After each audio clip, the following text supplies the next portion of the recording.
Sharon, you're on mute. Am I unmuted now? You're good. Thank you so much. Hi, my name is Sharon Sayles Belton, and I have the privilege of being able to introduce to you our keynote speaker for today. I also want to just let you know how the next hour is going to transpire. First, we'll hear from our keynote speaker, and then I'm delighted to ask him to join me in a fireside chat about his keynote address and many of the things that we've been talking about over the last couple of days. I want to invite all of you who are participating in the conference to put your questions in the chat because I'd like to interweave them into my questions of our keynote speaker during that time. So without further ado, let me tell you a little bit about our keynote speaker, John Powell. John Powell is an internationally recognized expert in the area of civil rights and civil liberties and has a wide range of issues, including race, structural racism, ethnicity, housing, poverty, and democracy. In addition to being a professor of law and a professor of African American Studies and Ethnic Studies, Professor Powell holds the Robert H. Haas Chancellor's Chair in Equity and Inclusion at the University of California, Berkeley School of Law. He is also the director of the Othering and Belonging Institute, which supports research to generate specific prescriptions for change in policies and practices that address disparities and prescriptions for change related to race, ethnicity, gender, and sexual orientation, disabilities, and socioeconomics in California and nationwide. He was recently the executive director of the Kirwan Institute for Study of Race and Ethnicity at Ohio State University and held the George Williams Chair in Civil Rights and Civil Liberties at the Mort School College of Law. Now, John also has roots in Minnesota, and it was my great privilege to be able to work with him when he was here. Some of you know that he held the Earl Larson Chair of Civil Rights and Civil Liberties Law and was the founder and former executive director of the Institute on Race and Poverty, both programs located at the University of Minnesota Law School. Professor Howell has written extensively on a number of issues, including structural racism, racial justice, regionalism, concentrated poverty, urban sprawl, opportunity based housing, voting rights, and affirmative action in the United States, in South Africa, and Brazil. Racial and ethnic identity, spirituality, social justice, and needs of citizens in our democracy are also a part of his extensive portfolio.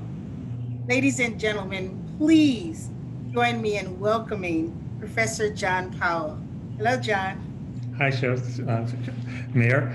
And for those of you who don't know, Mayor Sayles Belton was my mayor and still is my mayor and will always be my mayor until she decides to become governor or president. It's a delight to be here with you. And Mariana, I hope I'm pronouncing your name correctly. That was beautiful what you just shared with us. And I hope it's written down someplace so we could refer to it in the months and years to come. Also, I want to thank Justin Terrell and all of you for having me here today and for the work you're doing and will do in Minnesota. Minnesota is ground zero for the question of the police and police violence and what should be done about it. And the country and the world literally are watching what you do. These are hard issues, and they're complicated issues as well. They're issues that have been around a long time.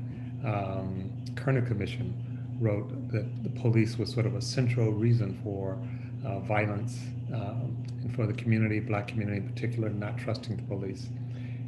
That was 50 years ago. We're still here talking about the police and how we fix it. There's been a number of initiatives. I'm also friends with Mayor Betsy Hodges, who was the mayor of Minneapolis during another police killing.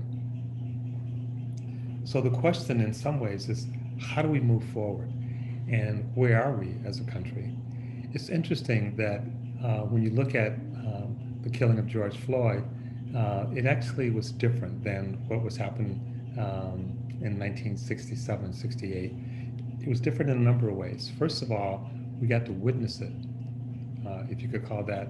I don't know if that's a curse, but the reality is we saw in real time someone's life being taken from them. And when I say we, I mean the whole world. That 8-minute, 45-second video has been shown millions and millions of times. And although it wasn't the first time, and those of us in the Black community have known for years and have experienced for years brutality at the hands of the police, for many people, it was the first time seeing that. It was the first time witnessing that. And it galvanized America and the world to sort of think differently. And it touched every corner of America, from people in the military, corporate America, white suburbanites, rural towns that have very few blacks, people in Kenya, people in Germany, and people in the police department. There were many police chiefs who made statements. Some of them marched with the demonstrators themselves to basically said this needs to change. And so I think the need for change, and Gary Cunningham, who's head of Prosperity now, he and I and Justin and some others just completed a survey. And in the survey, we saw that the vast majority of Americans believe change is necessary.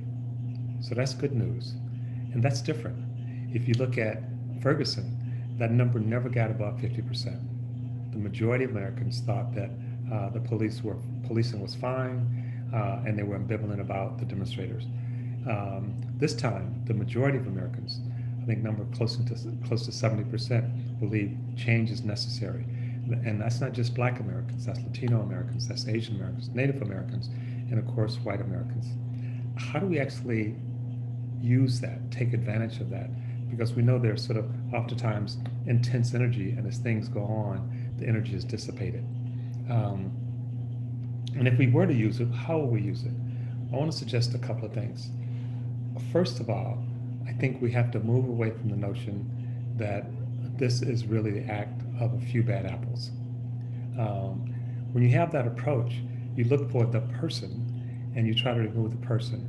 And as Dr. Jones, formerly with the CDC, talked about, what if it's not the apple that's the problem, but the soil?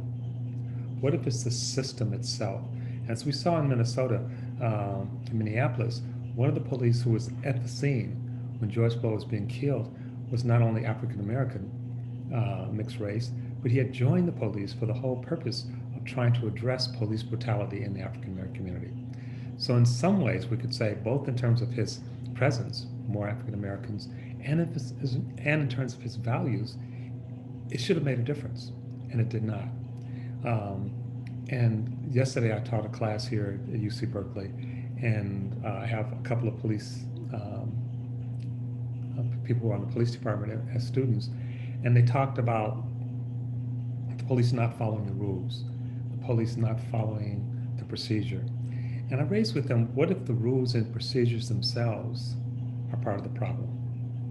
Why is it that we have still in large parts of the country chokeholds allowed? Why is it that we can have no-knock entries, Breonna Taylor, into homes? Why is it, as in Baltimore, we can stop people who aren't engaged in crimes? Why is it that in Cleveland, when the police killed innocent people, they shot 46 times and did not violate any procedure? What is the procedure?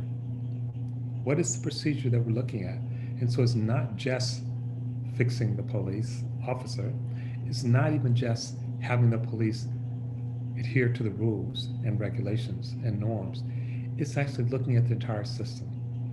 And of course, one of the obvious things is who put those systems in place and why. And we know the history of policing in the United States is marred with a number of very problematic things, from slave patrol to dominating people. And part of the job of police in this country um, has been to contain and control the other. And the other in the United States, among others, have been African Americans. So I did a study when I was in Minnesota in terms of racial profiling. And a lot of people explain racial profiling by saying blacks were profiled the most because they were out in the streets, they were open air drugs, and the police see it. That's where they were profiled the most. It turned out that that was not accurate for a number of reasons. Excuse me. Blacks were more likely to be profiled if they wandered into what was perceived as a white community. So the police saw themselves as part of their job was to make sure blacks didn't veer from their own community, to keep them contained. And so there's a structure that already isolates black people, isolate us from credit, isolate us from wealth, isolate us from jobs, isolate us from transportation. And the police are given the job of actually maintaining us in these spaces that are already fraught with issues and problems and lack of opportunity. So it's a system problem, a problem that actually goes beyond the police. And the police themselves have actually said and even complained that they're being asked to do too much. So as we cut budgets, we then say there's a mental health issue, there's an eviction issue, there's a and the police have become the stopgap of all those other systems that are in disrepair. Um, and I would dare say that I think many people, many police officers join the police department for the purpose of public safety, for the purpose of protecting the public. But they become part of a system where they become acculturated into doing things that otherwise they would not do. So the question then becomes, how do we move forward? And part of moving forward is understanding some of the things that stop us from moving forward. And of course, people have mentioned many times police unions, which I talked to a psychiatrist, a well-known psychiatrist, who does testing for private companies to make sure that the people they hire are fit to actually run the company. And yet the testing that's done, the psychological testing for police, is oftentimes less than it is to drive a bus. You're going to give someone a gun, put them in potentially a fraud situation, and we don't really test them to see if they're psychologically and emotionally fit. The police officer that killed George Floyd had been marked as not being stable, and yet he was on the police force. He had several claims of infractions. We have a system where one police, if they're sanctioned in one department, they can move to another department. We don't have a national registry. We have qualified immunity, which says to the police, you can't really be charged. We're going to protect you. That's not the police department doing that. That's our whole criminal justice system. We have prosecutors, we have judges, so it's a system, and the police is just the spearhead of that system. It's not to absolve the police of responsibility, but it's just saying the responsibility needs to be distributed much larger. But I want to shift our focus a little bit. This is not an indictment of the police department or even the police system. It's saying, how do we move forward? And I think one of the ways we move forward is we move forward, meaning the entire country. And we have different communities, we have different structures, we have different experiences. And these experiences makes it hard for us to see each other as full human beings. Mariana touched on this. So we started off in this country with people being Black not being part of the community. We were not considered people. In a famous case, the Chief Justice of the Supreme Court said Blacks, free or otherwise, could never be part of the political community. Well, in many ways, in terms of our practice and in terms of our laws and in terms of our norms, we still have that impulse. Some people were terribly upset when President Obama was elected, the idea that a Black man could be in the White House, the idea that we could have a Black woman mayor, but some people will be more than a notion, not because of qualifications, but because they've been inculcated with certain races and stereotypical attitudes. So we actually have to think of the we in a different way. The we doesn't just mean white people. It doesn't just mean Christian. It doesn't just mean men. It means all of us. And yet we're not in the same situation. So one of the questions is, how do we learn to talk to each other and develop systems and structures that allow us to not only see each other as fully human, but actually live that in our laws and our practice? How do we actually make sure that every community wants to be safe? That's not just true of the suburban white community. That's true of people on the north side in Minneapolis. That's people the Far East Side here in Oakland. Every community wants to be safe, and the police want to be safe as well. And so we have some common goals, if you will. The problem is we think my safety is being threatened by another group. And part of the thing that we need to do is to bridge. And I'll talk a little bit about bridging and belonging, and then I look forward to my conversation with the mayor. So the idea of belonging, let me just say a little bit about that. I run the Othering and Belonging Institute. I'm the founding director. And we use belonging instead of inclusion because inclusion, as the way it's practiced, is oftentimes having someone join something that's already there. And you join as a guest. And that has a number of implications. So I may be having a party and I say, all of you are really wonderful people. You can come to my party. But you know what? It's my party. It's my music. It's my food. It's my guests. And it's my house. And so you're there provisionally. You're there only if you act a certain way. And you don't really get to fully participate in terms of saying, wait a minute, that's great that you like 60s and 70s Motown and R&B, but what about something from the 90s? What about something from today? So belonging is predicated on the notion that we co-create the thing we belong to. We participate in giving it structure, giving it meaning, giving it rules. It is our party, not my party, not your party, but our party. And we build belonging through the process of bridging, and I'll come back to that. But now let's turn back to the police. What if we had a belonging approach to policing? That it wasn't the police department, when somebody else's police department, it was our police department, that we structured the police department, that we decided the rules, that we decided who was going to be hired and how they're going to be trained. They're our police department, so that we should actually have a voice in terms of deciding how they police. Now, for some people, that may mean abolishing the police department as it is right now. For some people, that might mean defunding. For some people, it might mean, well, let's take a look and see if we can make some transformative interventions. That's on that question. For myself, I'm a completely agnostic. What I want to suggest is a lot of Americans, if not the majority of Americans, believe that the police departments need to be transformed. How it's transformed, we should decide collectively. Now, this takes me to bridging. Many activists actually say, no, it's hopeless to transform the police department. Given its history, given how many times we've tried, we need to start all over again. Other people, including many people in the Black community, say, well, we do need to do something, but actually I need the police. I want the police. That's my experience. What we need to be able to do is have a conversation between people who don't completely agree on the issue. And that's called bridging. Bridging is predicated on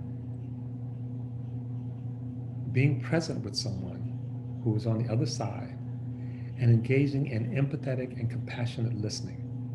It doesn't mean you're going to agree with them, but it means, as Mariana talked about, I'm willing to hear your pain.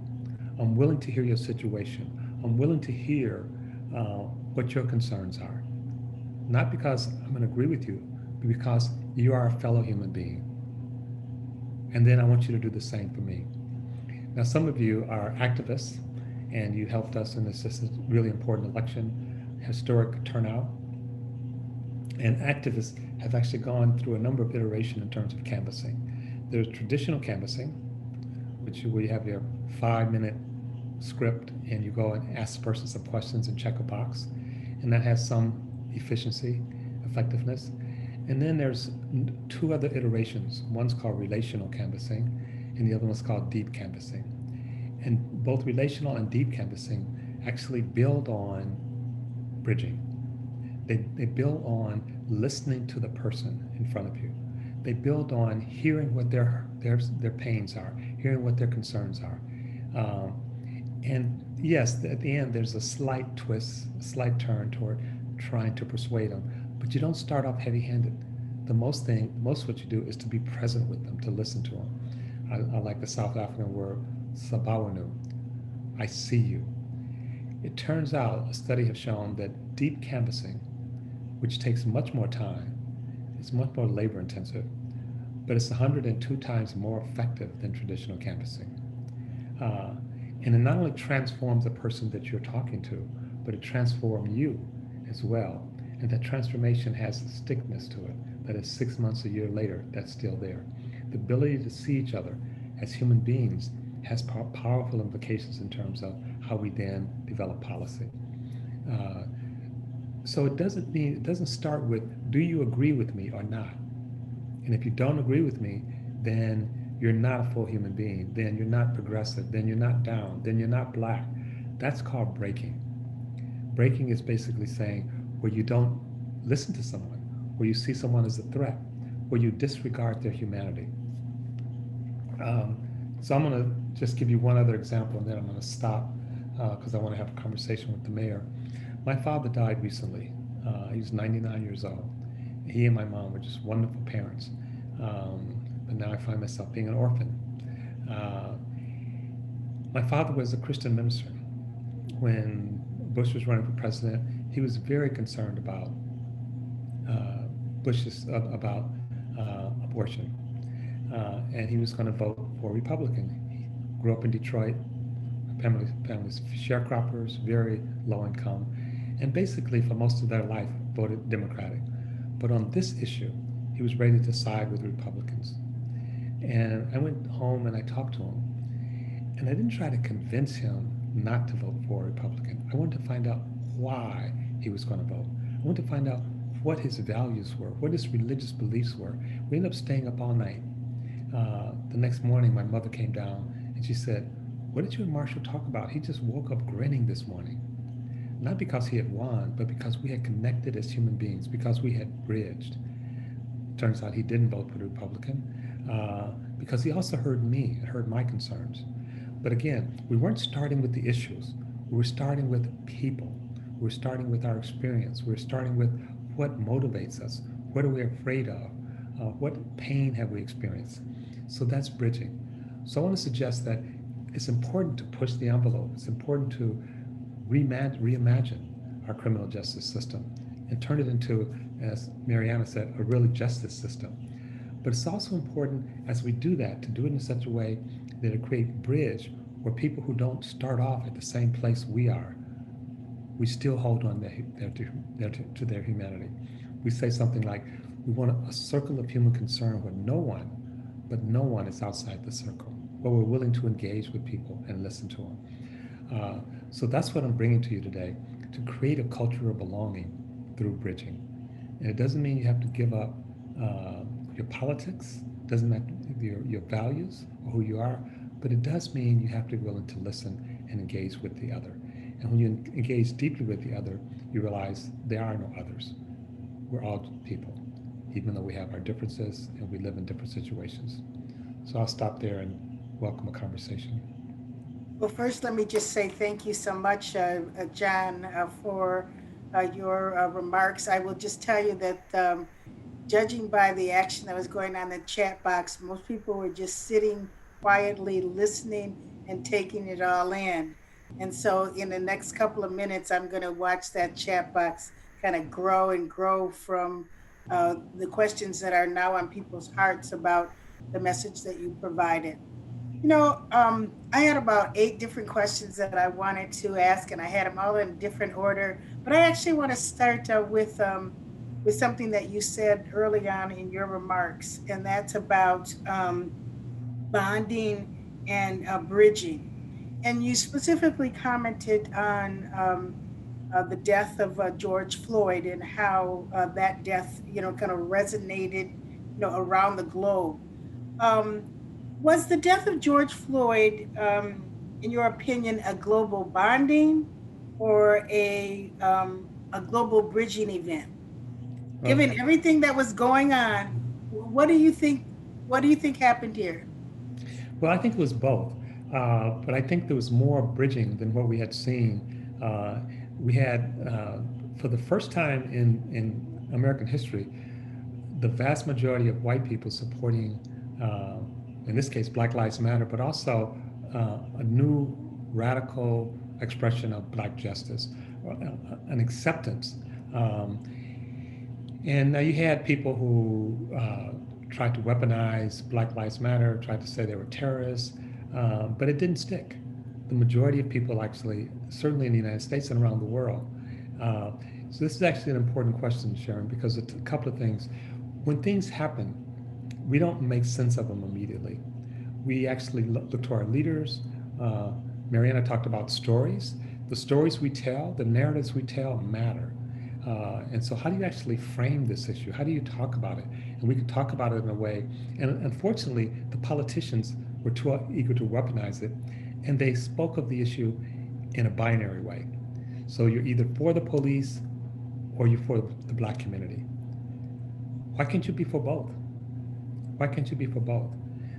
And there's a lot of complexity that we haven't dealt with. We recognize there's a power differential. We recognize things are not symmetrical and that has to be addressed. But still, the stories we tell, uh, and if we're willing to create a bridge, there'll be some people who will come on it. There's some people who won't come on it. So I thought in the country, again, to be candid, I think the Trump administration very much wanted to turn this into a breaking moment. In fact, their campaign really had only two issues. One was the economy, and the other was law and order. And law and order, as we know, was the meme that Nixon used in the 60s to actually say Black people were out of order. He didn't acknowledge that Black people themselves were just what they were trying to do, what we were trying to do was be safe. What we were trying to do is to belong. And for white people who believe that we don't belong, saying we belong, saying we're free, saying we're full human beings may seem to be out of order. But I think the country and the world is ready for a change. It's going to take a lot of work because there will be those who will try to use it and misuse it. But I think we've potentially turned a corner. One of the other things that you commented on that just really has resonated with me and some of my social circles is the different opinions about what's the right response. And I think this bore out in the survey data around and broken down by age. So younger people, want, dramatic action, and I don't want to put words in their mouth, but they were embracing more of defunding the police and the rhetoric around that. And then as Black people, were older in age, their response was different, and they saw the police a little bit differently. I'm more interested in how do we bridge um, the gap, in this conversation in the Black community. Well, that's a very important question. So, and that's one of the reasons we did the survey. So, two things. There are what I call short bridges and long bridges. So, long bridge would be a Bernie supporter trying to talk to a Trump supporter, right? I mean, that's a lot of work. It could be done, but it's a lot of work. A short bridge might be Elizabeth Warren supporter and a Bernie supporter talking. Uh, and you might say, well, some people say, what's the difference? So short bridges are bridges where you already have a connection with the community. My conversation with my dad was a short bridge because we already loved each other. We already saw each other's humanity. And so it's easier to build on that. But where we don't have those familiarities, that's a longer bridge. And I think between older and younger Blacks, it's a relatively short bridge. Uh, we're family. I have kids and I have grandkids. We're all family. And yes, my daughter sort of sees things oftentimes different than I do, and her daughter sees things different than her mom does. And part of that's age, but part of it's also we're in a different situation. So think about something like COVID. So the young people say, what's the big deal? I get it, I get well. Older people say, it is a big deal. I get it, I might die. Uh, so people are oftentimes situated differently. Uh, and sometimes that affects how we see the world. But I think the most important thing is to come together. And in our day-to-day life, we don't have many opportunities to come together. We're so segregated, not just by race, but also by income and also by age. Uh, most young people don't have contact with older people and vice versa, except in their family. And that's good. That's a good start, but it's not enough. Um, but I do think there's already a lot of love, a lot of familiarity. And I think to take the time to say, okay, Auntie, if you don't agree with me, let me hear why. What's your concern? You say, yes, the police should change too, but maybe you don't think should be defunded. Uh, and okay, nephew, you want to get rid of the police. Why do you feel that way? We had to call the police 3 weeks ago when someone tried to break in our house. What, I'm concerned about. I'm afraid. My dad was very concerned about calling emergency services, police and fire in Detroit, and them not coming. That's not my concern. So part of it is willing to be able to listen to each other. And the Black community is big. There are a lot of positions in the Black community, and we're not all in the same situation. So to take the time, uh, but it's really destructive if we think if someone disagrees with me, I'm just writing them off. Uh, they're old anyway; they're going to die soon. Who cares? Or they're young and stupid. They don't know anything. So either of those responses are very problematic. Just to part of life, I think, as part of life's lesson that we're willing to learn is a certain humility. Life is complicated. And so, as the older I've gotten, the wiser my parents became. So life teaches us that, okay, I thought I knew some things, I'm not so sure anymore. Maybe someone else knows something too. John, you also said something that really intrigued me. You talked about the this idea that there's just a few bad apples, and we need to just get rid of the few bad apples, and everything will be okay. And you talked about it in the context of the soil. Maybe it's just more than than the apple itself. Maybe it's the foundation. John Harrington yesterday, who is our Commissioner for Public Safety for the state of Minnesota. You'll remember John was the police chief in St. Paul and later went on to be the police chief for Metro Transit. So he's got a long career in law enforcement. He was sharing with us yesterday that the law enforcement officers are much more educated than they were a few years ago. And one would think that with more education, etc., they would come to the job with a little bit kind of more integrity and understanding of human interactions and relationships, etc. That doesn't seem to be the case. What's the disconnect? What could you share with us about that? Well, I think there are many possible disconnects. One of them is, I teach at UC Berkeley. I think our student body is 2.5, 3% Black. So you can come to Berkeley and spend here, 5, 10 years here, and not have any serious interactions with Blacks. So just because you're educated doesn't mean it doesn't. It's a certain kind of education. As my parents used to say, it's book education. You haven't been experienced. You haven't had the education of life. Um, I think the way we do policing. Think about teaching. If someone wants to be a teacher in an urban school, we say you have to have student teaching where you go into an urban center under a master teacher and you spend a semester. Why don't we do that with the police? Why don't we say if you're going to police Minneapolis, you have to go there for 6 months or a year without a gun, uh, and actually maybe go to a community center. I worked with the school system out here in California, and I worked with the mayor. And there was a lot of problems with the police, a lot of problems with the schools. There was violence in the schools. They put the police in the schools in uniform, and the violence didn't really subside. What did change was students' performance. Students' performance declined. Uh, and the police actually brought in fear. They didn't bring in safety. And so the mayor asked me to help her with this. And one of the things we did, we took the police out of uniform uh, and let them help coach the basketball team, let them coach the football team. And it worked. And someone was talking to the mayor and they said that was a brilliant idea. It gave the kids a chance to see the police as human. And she said that was not my concern. My concern was to get the police to see the kids as human. Right. Uh, and yes, they had been to training, but they had not had that kind of training. They had not had that kind of contact. Many of them had come into the community from outside the community, bringing years, if not century, of fears and stories about the danger in the Black community. And there are some dangers. There's some dangers in every community. Uh, and, and then just the militarization of the police.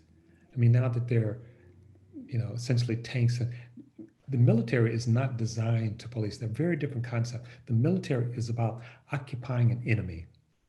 That mindset is very different. People in the military are very smart, the captains and generals, but they're trained to actually occupy a force and to exert deadly force. So to the extent that we've actually blurred the police and the military, we're actually going in the wrong direction. We need to demilitarize the police. There should not be an occupying force.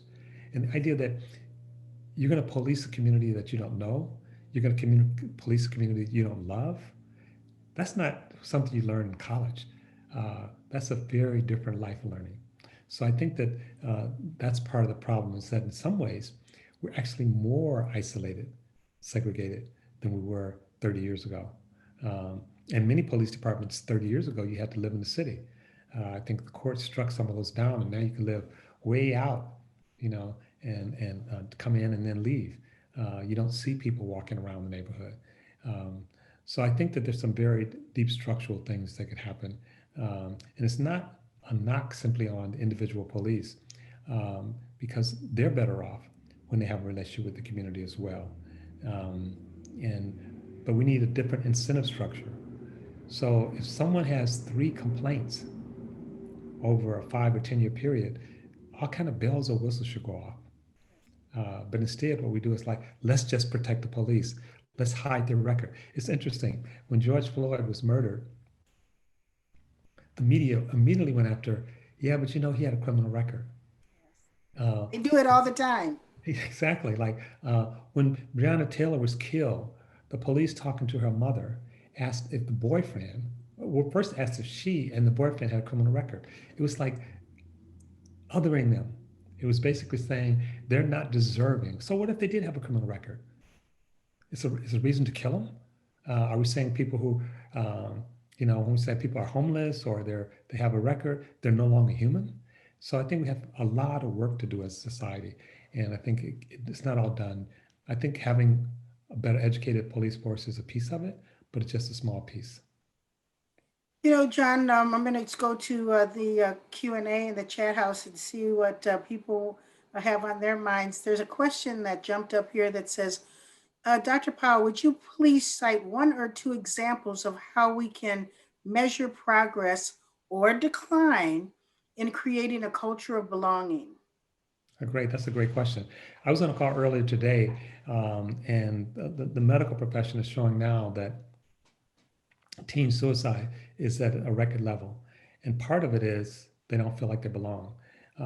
More than 50% of teens, young adults of all races, and especially under COVID, right? We're telling people you can't be with other people. We're social animals. And if we don't have contact with other people, the mental health impact is profound. And so this call I was on earlier was saying, we need to do something different. It's okay to say, be safe, stay 6 feet apart, wear a mask, but then tell us how to connect. Tell us how to come together. So that's one concrete thing. And there are countries that are doing things. There are countries which actually have benches where people can go sit and just talk to a stranger. And you can do that 6 feet apart. One of the things I was thinking about the call today would be great if municipalities or cities or whatever say, we're going to have an event. It's going to be a safe event, but you're going to get to see each other. So I think another example, of course, is just culture. We get a lot of our sense of well-being or belonging from culture. So when Black Panther came out, we rented a movie theater and gave away tickets. Those tickets, we're in Berkeley, the movie theater was in Oakland. Those tickets were gone in 10 minutes. 1,000 tickets, and they were disproportionately Black people. It's like normally they stay away from Berkeley. Yes. It's like, how did they find us? So we went, and the producer, the director was at one of the events.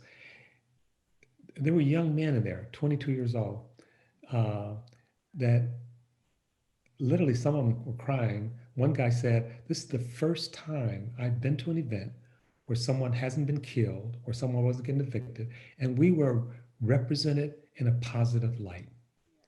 That's belonging. Belonging is being seen, not watched, not stopped, not. And so if you look at what happened in the stop and frisk in New York, the mental health, the well-being of young Black and Latino men deteriorated. They weren't going outside because they felt they would be disrespected, they would be stopped for no reason, and there were over a million stops. So yes, we can measure it. There are all these examples. And then one last example I'll give you. There's a famous case study out of UT Austin. Um, and UT Austin had tried to recruit me, so I know a little bit about it. So I was there, I'm walking around, and they're trying to get me to come. They want me to like the place. But my host points to all of these Confederate statues and say, don't pay attention to those. We fought on the side of the South in the Civil War, but we're a very welcoming institution. I know from doing work in mind science, my unconscious is saying, get the hell out of here.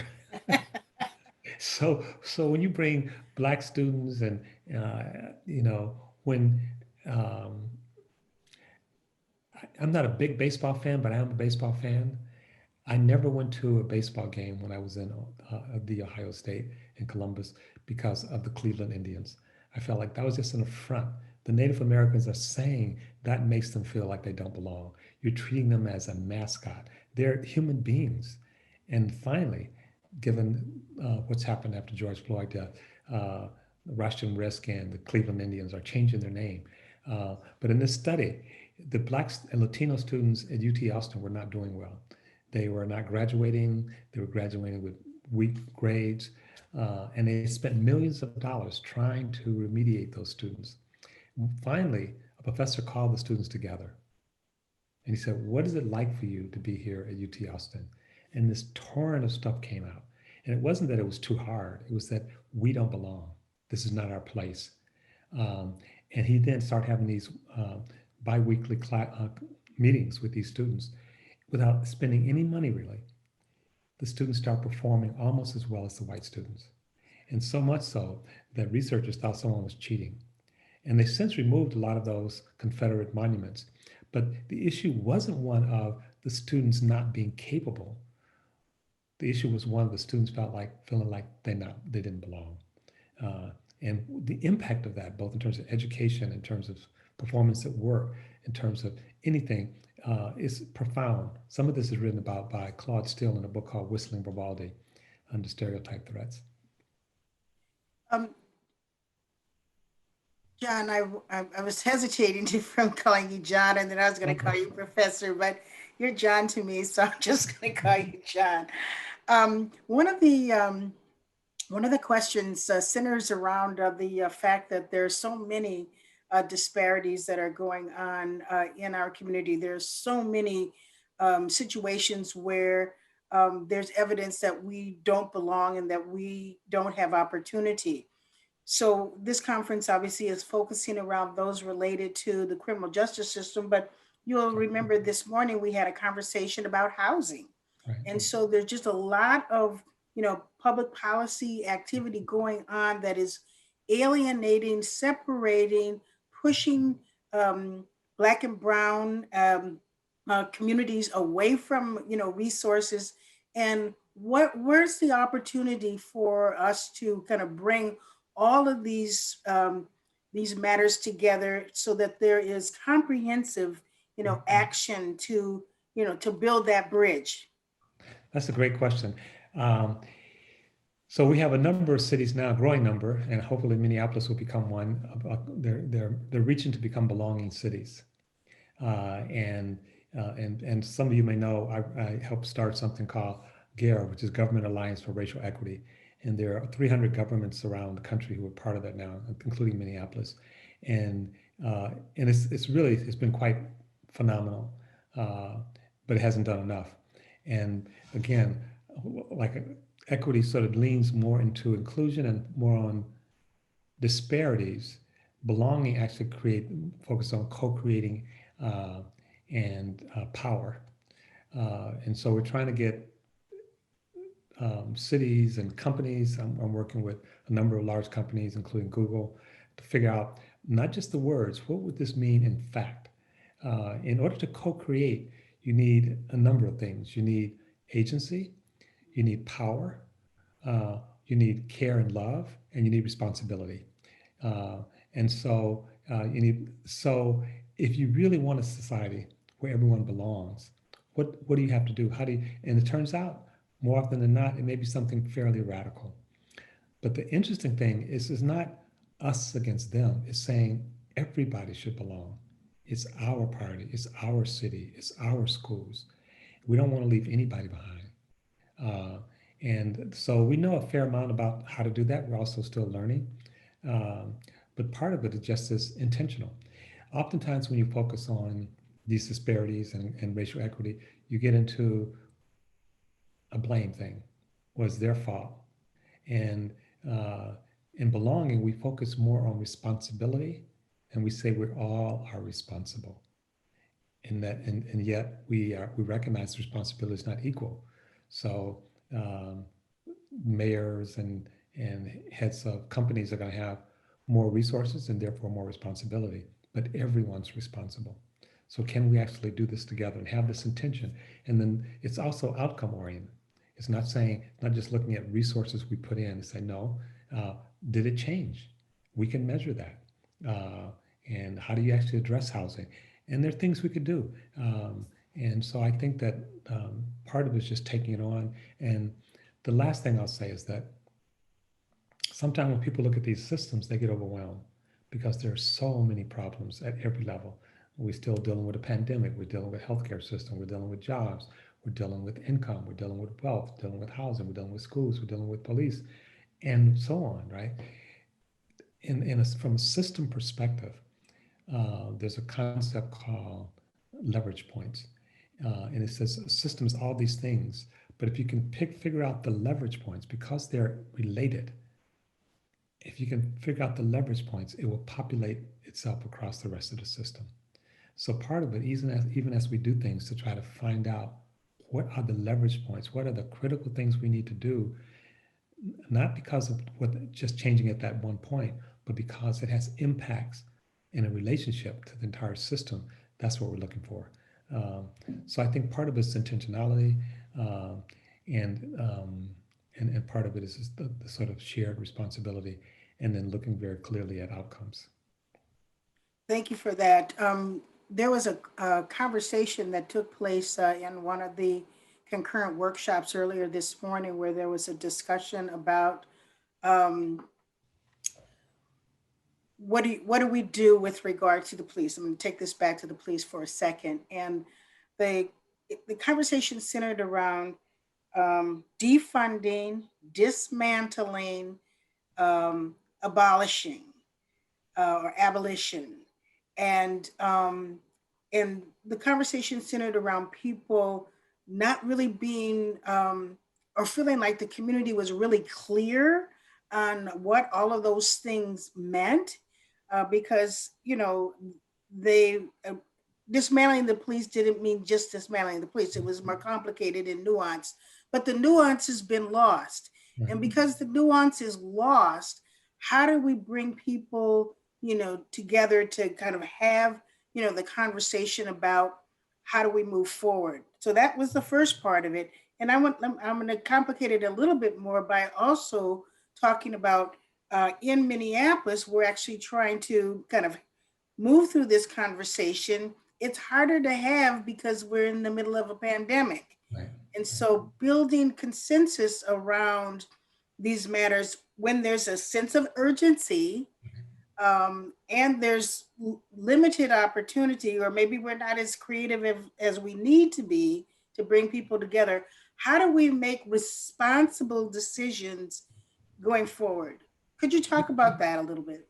Yes, and so going back to the first part, the conversation, um, I was in a conversation recently, and I won't tell you who it was, but um, it's again another large company, and there's a tension between blacks and Jews, and apparently um, the black group had criticized Israel, and the Jewish group felt like that was anti-Semitic. The black group felt like saying they were anti-Semitic but criticizing Israel was racist. So those were the polls, right? And these both liberal groups, so it should be a relatively short bridge. But the feeling is like, so they brought me in to try to help see if they could bridge.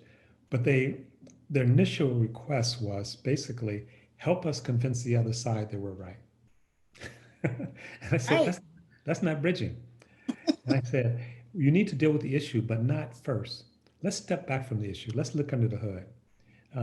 First of all, let's reestablish that the other side are your friends. I mean, literally, these people know each other. They work together. Let's start off with the reestablish that the other side's not crazy. Let's reestablish that the other sides have pain, that have concerns, have hopes.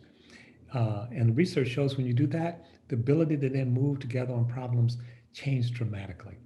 So step back from the issue. So I would say, if you had the space and time to have a somewhat extended conversation to sort of so people to hear compassion comes from the word suffer. Compassion means to suffer with.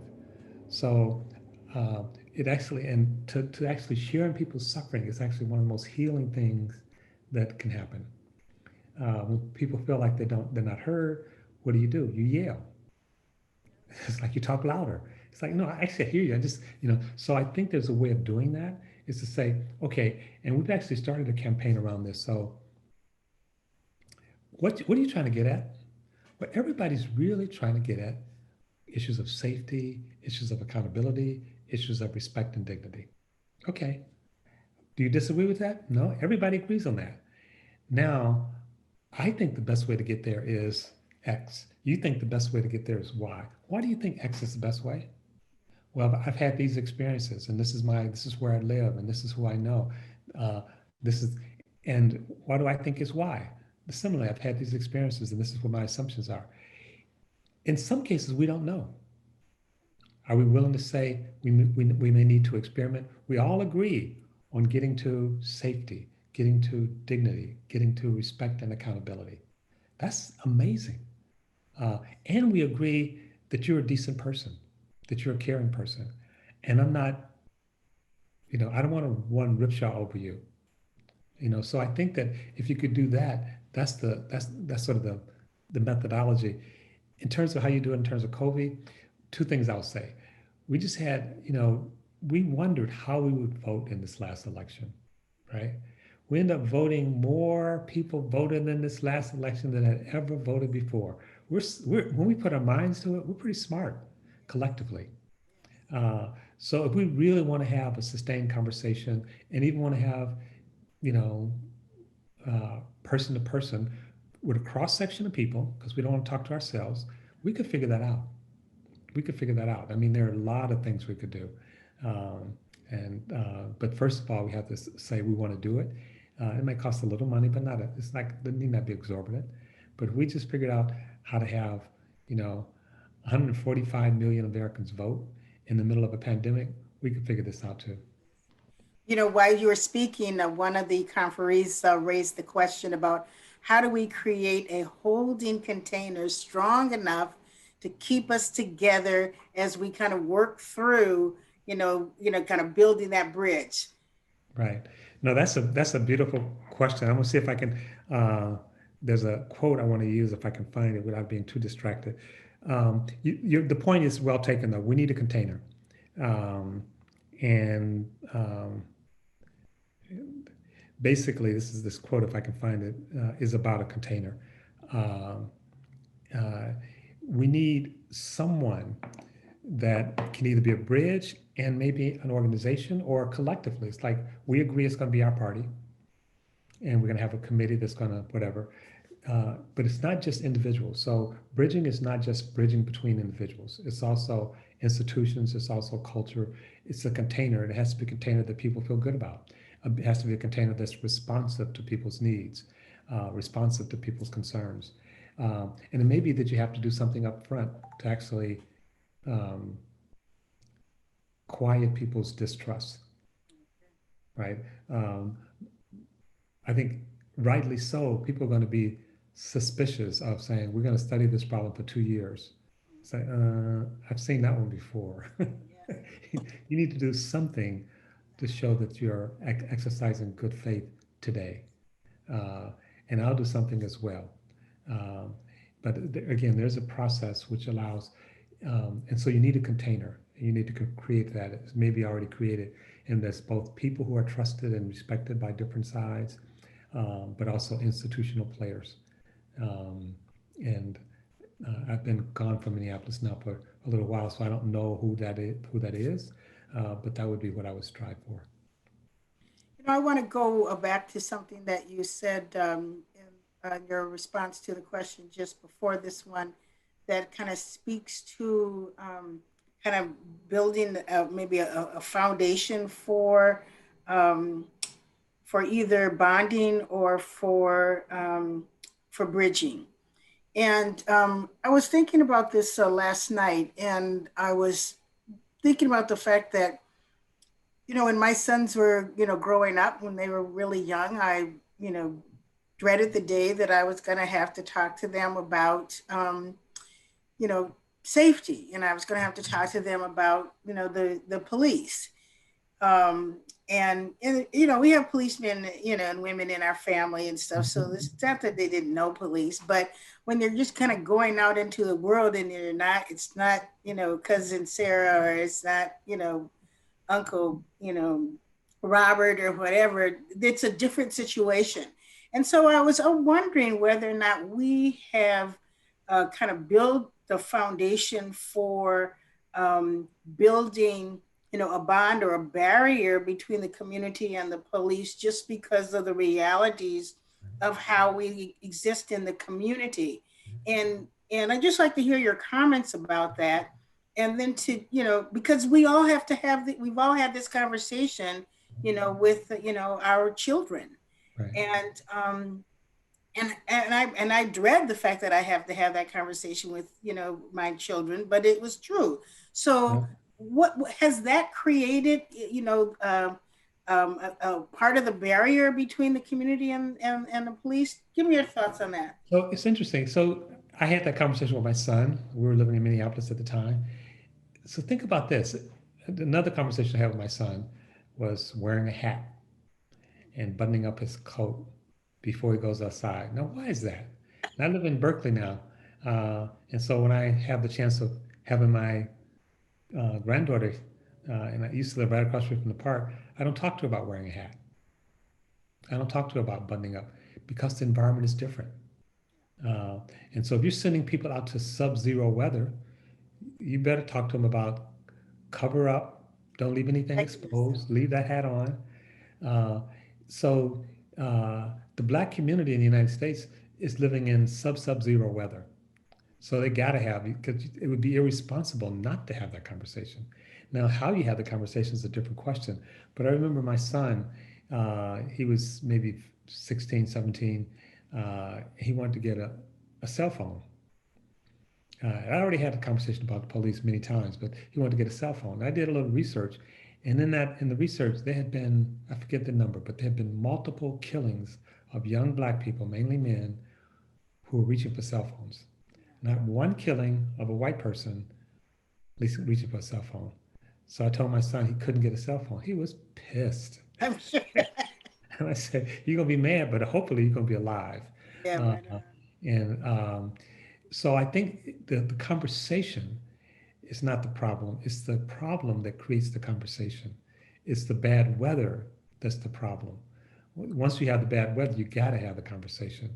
Now, you want to have the conversation in such a way that it doesn't totally freak out a kid, right? So when I see there was a story about a young man being stopped by police, and he was all of 18, 19 years old, and he had his hands on, young black man, he had his hands on the steering wheel. Police walks up to him and he's crying. The police says, "What's wrong?" He said, "I don't want to get shot." And the police actually talked about it.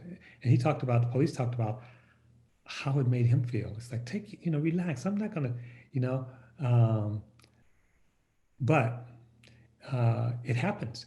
Dave Chappelle talks about being stopped by the police. If you haven't seen this Yeah, I skit, saw it. Yeah. the thing that's interesting is that the police says, "I recognize you. Relax, Dave. I mean, what's the big deal?"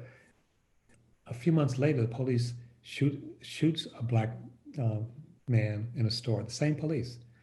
So, so it's a reality. It's a reality that we live with, and so I think our behavior, while we could tweak it, we cannot avoid having that conversation until we change the weather, until we change the policing, uh, and it has to be a system wide. It can't be that, yes, as you said, my uncle's a police and he's fine, because when I get stopped, so uh, Chief Finney was the police of St. Paul when I was there, and I was doing this racial profiling study. And he said, and this is what he said to me, and I hope he did, if he hears this, I hope he doesn't mind my sharing this. He said, "There's some officers in the St. Paul Police Department who are not happy you're doing that." He said, "Here's my card with my private cell number. You get stopped, you either show the police this card or you call me." So he had to talk with me, Yes. and he was the chief of police. Yes. So we do have to have the talk until we change the conditions. John, I could sit here all afternoon and all night talking to you. This has just been a wonderful conversation. I'm so delighted to see you again, even virtually.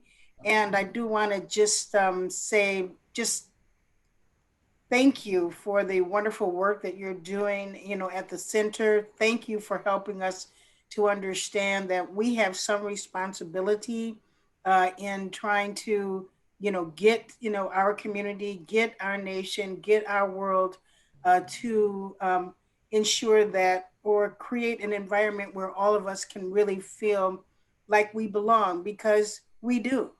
Right. No, I appreciate spending time with you, and I want to read a quote, and then I know it's because a little bit controversial, That's uh, okay. because I think there's a power differential, and I've been talking about Native Son lately, and talking about how Bigger Thomas, how when the liberal white couple wanted to treat him just as a human being, but they didn't deal with the structure, it ended in a tragedy. So the power and structures matter. Having said that, though, I want to be clear that we as a Black community, we do have power, and we also have responsibility. And I think even as we sort of hold the police department and police accountable, we still have to hold on to their humanity, and or our you know the white counterpart, whether the Trump supporters or what, we still have to hold on to humanity. And sometimes that's hard, and not everyone's going to be able to do that, but that's what we're aspiring for. And so I'm reading this quote by uh, Robin D. Kelly, who writes, "If we are committed to genuine freedom, we have no choice but to love all. To love all is to fight relentlessly to end exploitation and oppression everywhere, even on behalf of those who think they hate us." So we have to be, and some people are not going to be ready to bridge. I understand that. And some people are, it wasn't George Floyd's responsibility to try to bridge with his perpetrators. But most of us are in a position that we can, and we have to start. And the other side may or may not join the bridge. That's not our job. Our job is to actually create the bridge, create a world and a value base, not where any group dominate, and where everybody belongs. Thank you for your words of inspiration. It was a pleasure to see you. Thank you all for joining this fireside chat with John Powell. Thank you. Thank you. Bye bye.